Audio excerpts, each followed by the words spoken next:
Si è spento a 87 anni Antonio Maschio, cofondatore della Maschio Gaspardo, storica azienda di macchine agricole con sede a Campodarsego, in provincia di Padova.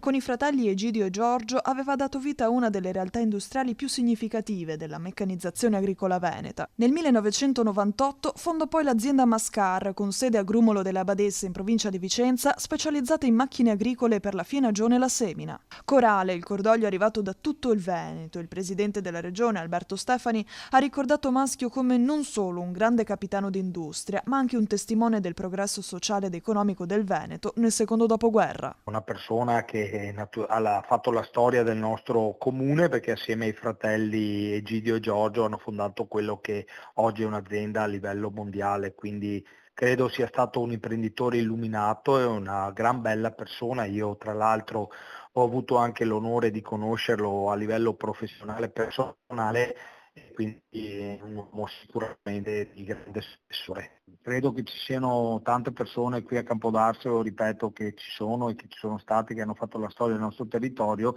e Antonio Maschio è sicuramente uno di questi. Parole di riconoscenza anche dal presidente del Consiglio regionale Luca Zaia, che ha definito Maschio un protagonista dell'imprenditoria veneta e della meccanizzazione agricola. Partito dal lavoro manuale, ha saputo trasformare esperienza e ingegno in un'impresa radicata nel territorio ma proiettata nel mondo. La storia dei fratelli Maschio, dalla produzione delle prime frese agricole fino all'espansione industriale e all'internazionalizzazione dell'azienda, resta uno dei simboli del saper fare veneto e della cultura del lavoro che ha segnato lo sviluppo economico del territorio.